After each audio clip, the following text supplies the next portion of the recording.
बिस्मिल्लाहिर्रहमानिर्रहीम। नाज़रीन, आज की वीडियो में हम आपको यहूदियों के करगत दरख्त के बारे में बताएंगे, इसलिए वीडियो को आखिर तक लाजमन देखिएगा। मोअज़्ज़िज़ ख़वातीन व हज़रात, 10 दिसंबर 2018 थर्ड टेम्पल का इसराइल ने बैतुल मुक़द्दस में संगे बुनियाद रख दिया। आग जलाकर तक़रीबात की गई और मजहबी रसूमात अदा की गई। तमाम यहूदी सारी दुनिया में खुशियां मना रहे थे और उम्मते मुस्लिमा सो रही थी या फिर दुआएं मांगने में मसरूफ थी। आमना ये सब मनाज़र टीवी पर देख रही थी। वो दिल्ली के एक नवाही इलाके में रहती थी। आज उसका निकाह था। आमिर आमना का चचाजाद था। आमना से कम पढ़ा लिखा सही मगर समझदार और दीनदार था। रात के 1 बजे कमरे में दाखिल हुआ। खुशी उसके चेहरे से जाहिर थी।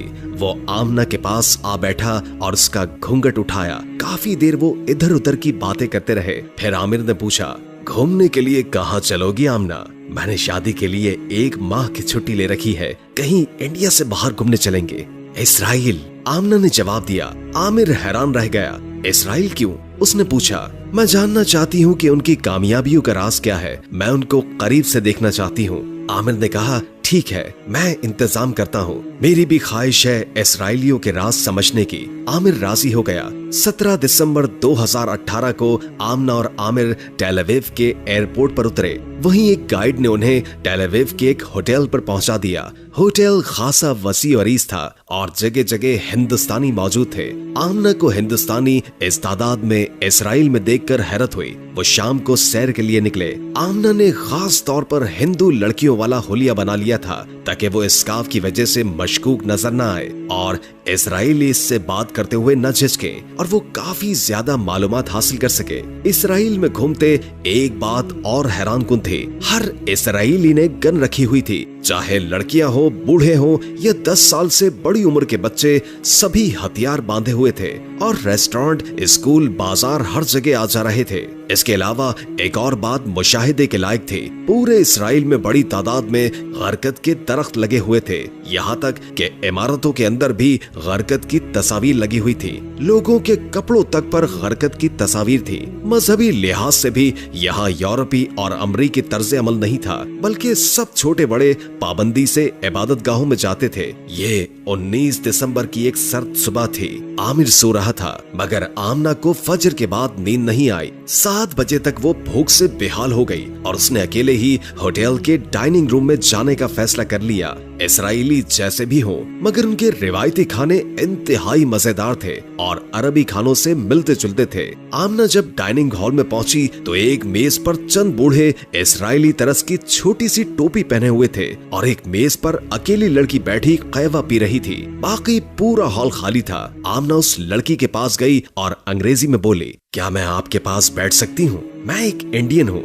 आप मेरे साथ नाश्ता करेंगी तो मुझे बहुत खुशी होगी। लड़की ने आमादगी जाहिर की तो आमना ने बहुत सारा नाश्ता मंगवा लिया, जिसमें दूध, अंडे, आलू के हिश ब्राउन, कॉफी, चाय वगैरह सभी शामिल थे। इसराइली लड़की काफी खुश अखलाक थी। उसने पहले ही कह दिया था कि बिल मैं दूंगी, हम मेहमानों की तवाज़ो करना जानते हैं। उस लड़की का नाम सारा था। वो अमेरिका में अपनी फैमिली के साथ रहती थी और सिर्फ 2 माह पहले ही ये लोग इसराइल शिफ्ट हुए थे। उसके वालिद एक बैंकर थे, वालिदा डॉक्टर थी और सारा फार्मेसी की तालीम हासिल कर रही थी। उसकी 2 बड़ी बहनें भी डॉक्टर थी और शादीशुदा थी। वो भी अपनी फैमिली के साथ इसराइल में रिहाइश इख्तियार कर चुकी थी। सारा, ये इसराइल में लोग हथियार क्यों लेकर चलते हैं? हत्ता कि अस्पताल के अंदर डॉक्टर्स और नर्सें तक अपने बेड से एक छोटी सी पिस्तौल बांधे रखते हैं। आमना ने पूछा। सारा मुस्कुराने लगी। ये हमने आपके नबी मोहम्मद मुस्तफा सल्लल्लाहु अलैहि वसल्लम से सीखा है। उन्होंने कभी उम्मत के एक हिस्से को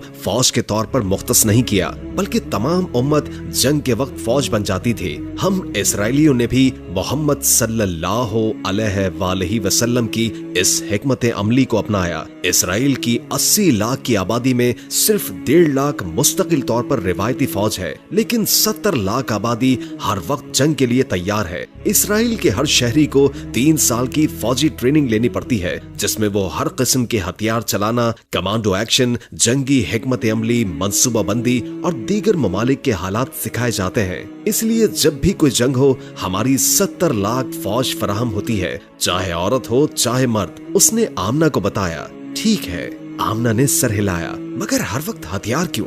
हर वक्त तो जंग नहीं हो रही। उसने पूछा, अगर एक शख्स मर रहा हो तो उसे किस चीज की जरूरत होगी तुम्हारे ख्याल से? सारा ने पूछा, पानी, खुराक, दवा, अपने अजीज उसके पास हो। आमना ने जवाब दिया, सही। सारा ने तायद की। लेकिन जब मुसलमानों के नबी मोहम्मद सल्लल्लाहु अलैहि वसल्लम इंतकाल फरमा रहे थे तो उनके पास खुराक और एक दाना तक नहीं था। वो फाके की हालत से थे। उनकी बेगम आयशा रजी अल्लाह ताला अन्हुमा फाके की हालत में थी। लेकिन मोहम्मद सल्लल्लाहु अलैहि वसल्लम के बिस्तर के पीछे जो दीवार थी उस पर उस वक्त के जदीद हथियार तैयार हालत में लटके हुए थे और एक फौज घर के बाहर तैयार की जा रही थी जिसे हमले के लिए रवाना होना था। जब मोहम्मद सल्लल्लाहु अलैहि वसल्लम इंतकाल फरमा गए तो भी अबू बकर रज़ी अल्लाह ताला अन्हो ने फौज तैयार की और इसे मोहम्मद सल्लल्लाहु अलैहि वसल्लम की आखिरी रसूमात में भी शिरकत का मौका न मिल सका। उसने आमना को ही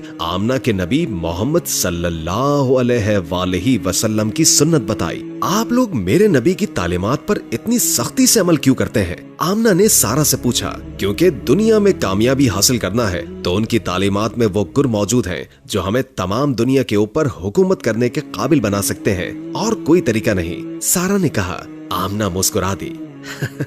यानी आप लोग मानते हो कि मोहम्मद सल्लल्लाहु अलैहि वसल्लम सच्चे रसूल हैं? उसने कहा, बिल्कुल मानते हैं, बस इकरार नहीं करते क्योंकि हम अपने मसीह मौत का इंतजार कर रहे हैं। हम शैतानी निजाम लाना चाहते हैं। मोहम्मद सल्लल्लाहु अलैहि वसल्लम अल्लाह का निजाम लाना चाहते थे। हमारी मंजिल जुदा जुदा है मगर दुनियावी कामयाबी का तरीका वही है जो मोहम्मद सल्लल्लाहु अलैहि वसल्लम ने तैयार किया। आपकी तो मंजिल भी वही है जो मोहम्मद सल्लल्लाहु अलैहि वसल्लम की थी।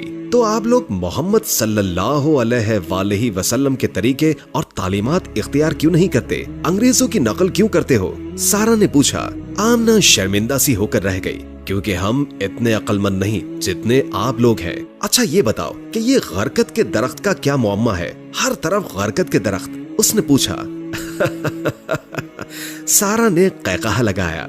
ये भी आपके ही मोहम्मद सल्लल्लाहु अलैहि वसल्लम की पेशगोई है। उन्होंने फरमाया था कि बड़ी जंग में हर यहूदी को ढूंढ ढूंढ कर मारा जाएगा। सिर्फ गरकत के दरख्त ही यहूदियों को अल्लाह के अजाब से पनाह देंगे, इसलिए हम इसकी काश्त जंगी बुनियादों पर कर रहे हैं। उसने बताया। आमना ने गौर से सारा की बात सुनी। मुझे कुछ और बताओ गरकत के बारे में। ये दरख्त ज्यादा से ज्यादा 6 फीट ऊंचा होता है। ये अरब में भी बहुत होता है मगर मोहम्मद सल्लल्लाहु अलैहि वसल्लम ने ये तमाम दरख्त कटवा दिए और इसकी काश्त ममनू करार दी। इसे अरबी में असबियत कहते हैं। इसराइल में इस दरख्त की ज्यादा से ज्यादा काश्त के लिए कर्ज इकट्ठे किए जाते हैं। इसराइल के अलावा भारत और अफगानिस्तान ये दोनों ममालिक हैं जो गरकत से बहुत अकीदत रखते हैं और बड़ी तादाद में इसकी काश्त कर रहे हैं। इसराइल में 2010 तक गरकत के 24 करोड़ दरख्त लगाए जा चुके हैं। महाराष्ट्र में गरकत के 5 करोड़ दरख्त। पूरे भारत में गरकत इस कदर लग चुका है कि शुमार मुमकिन नहीं। सारा ने आमना की मालूमात में इजाफा किया। यहूदी और हिंदुओं में इस कदर हम आहंगी समझ से बालातर है। आमना ने हैरत से कहा। यहूदियों का अकीदा है कि हिंदू जो भारत में रहते हैं वो बुनियादी तौर पर इसराइली हैं और सदियों पहले यहूदियों से अलहदा होकर भारत में सुकूनत इख्तियार की। ताहम जैसे ही यहूदी कभी गाय की पूजा करते थे, हिंदू अब तक गाय की पूजा करते हैं। मिजाज भी यकसा है, मुस्लिम दुश्मनी भी एक जैसी और मकासद भी हम आहंग। लिहाजा गुज़श्ता बरसों में भारत और इसराइल एक दूसरे के खासे करीब आ चुके हैं। हिंदुओं ने भी खुद को यहूदियों का गुमशुदा हिस्सा तस्लीम कर लिया है और आइंदा के लिए सुपर पावर बनने का ख्वाब देख रहे हैं। इसराइल अब 2023 के बाद अमेरिका का किरदार इंडिया को देना चाहता है। सारा ने हिंदुओं और यहूदियों की आपसी मोहब्बत के राज खोल दिए। आमना ने अपना फोन खोल रखा था और सारा का एक एक लफ्ज रिकॉर्ड कर रही थी। थर्ड टेंपल में एक पत्थर लाए जाने का भी तस्करा हो रहा है। इस पत्थर का किस्सा क्या है? उसने सारा से पूछा।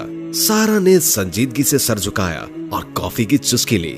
ये वो मुकद्दस पत्थर है जिस पर बिठाकर हजरत दाऊद अलैहिस्सलाम की ताजपोशी की गई थी। इसे तख्ते दाऊद या थ्रोन ऑफ डेविड कहा जाता है। जब हैकले सुलेमानी तामीर किया गया तो दीगर अशिया के साथ साथ इसे भी हैकले सुलेमानी में लगा दिया गया। 70 ईस्वी में जब रोमियो ने फलस्तीन पर हमला किया तो लाखों यहूदियों को कत्ल किया और टाइटस ये पत्थर भी रोम में लगाने के लिए ले गया। रोम के बाद ये पत्थर आयरलैंड और स्कॉटलैंड ले जाया गया। इन दोनों जगहों में इस पत्थर को ताजपोशी के लिए इस्तेमाल किया गया। फिर इंग्लैंड में मलका की ताजपोशी के लिए इस्तेमाल किया जाने लगा। आज भी ये वेस्टमिनिस्टर बरतानवी पार्लियामेंट के साथ मौजूद चर्च में है। अब जल्द ही इसे थर्ड टेंपल में मुंतकिल कर दिया जाएगा, क्योंकि हमारा क्राइस्ट, जिसे आप दज्जाल कहते हो, आने वाला है और इसकी ताजपोशी भी इसी पत्थर पर होगी। उसने सब कुछ बता दिया। वाह यार सारा, तुम ये जानते हुए भी कि हम मुस्लिम हैं, फिर भी इतनी वजाहत के साथ सब कुछ बता रही हो। मेरा ख्याल था कि मैं उसको बताऊंगी कि मैं मुस्लिम हूँ तो वो जरा सा हिचकिचाएगी। आमना ने बताया।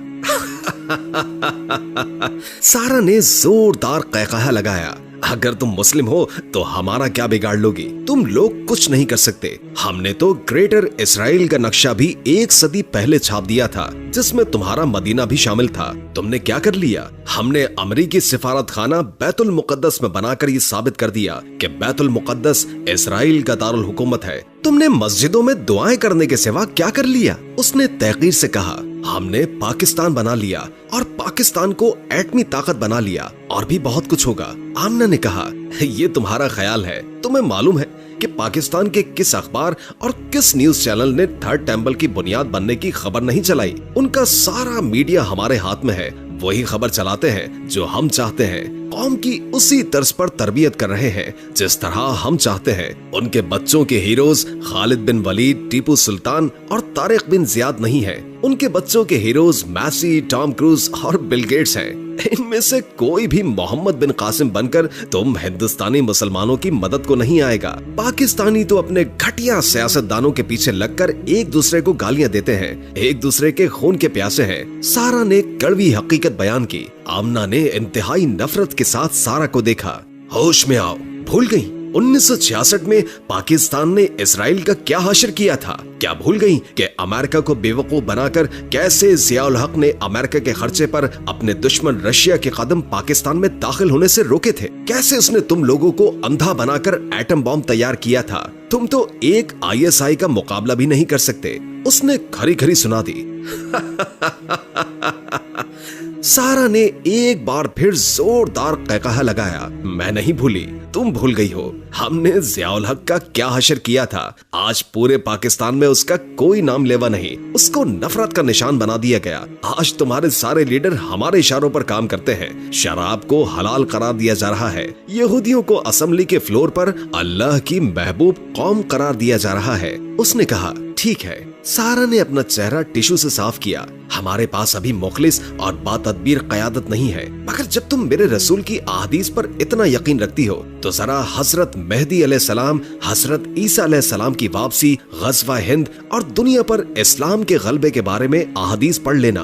बेशक हम उम्मत के तौर पर कुछ नहीं, मगर हमारे बुजुर्गों ने पेशगोई कर रखी है कि हमारा पाकिस्तान मदीना सानी है, इस्लाम का किला है। वहाँ एक नहीं हजारों मोहम्मद बिन कासिम उठेंगे। इंडिया को सुपर पावर बनाने की ख्वाहिश रखने वाले रोते रह जाएंगे। मेरा पाकिस्तान सुपर पावर भी बनेगा और दुनिया में इस्लाम भी नाफिज होगा। इसकी बढ़ती हुई बेराह रवी शमा के बुझने से पहले की भड़क है। बेराह रवी खत्म होगी। मोहम्मद सल्लल्लाहु अलैहि वसल्लम हमारे रसूल है। उनकी तालीमात को जितना चाहो अपना लो, मगर उनकी तालीमात का असल चेहरा तुम्हें एक दिन हम ही में नजर आएगा। जो हम समझ सकते हैं वो तुम नहीं समझ सकते, क्योंकि हम सिर्फ बहक गए हैं, लेकिन है तो रब के ही आशिक और तुम शैतान के पैरोकार। उसने बुलंद आवाज में कहा और नाश्ते की बिल से डबल रकम मेज पर फेंक कर चली गई। सारा हक्का बक्का देखती रह गई। हजरत मेहदी अलैहिस्सलाम और ग़ज़वा हिंद के मुतालिक अहादीस पढ़नी पड़ेंगी। सारा ने सोचा, मगर आमना तो हिंदुस्तानी है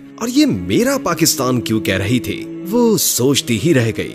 दुआ है कि अल्लाह ताला हमें ईमान की हिफाजत करने और ईमान पर मौत अता फरमाए। आमीन। उम्मीद है कि आज की वीडियो आपको अच्छी लगी होगी। अगर वीडियो अच्छी लगी हो तो लाइक करके हमारे चैनल को सब्सक्राइब कर दें और बेल आइकॉन को क्लिक कर दें ताकि हमारी नई आने वाली वीडियोस का आपको पता चलता रहे। अगर जिंदगी रही तो एक और वीडियो के साथ इंशाअल्लाह हाजिर होंगे। अभी हमें इजाजत दीजिए। अल्लाह हाफिज।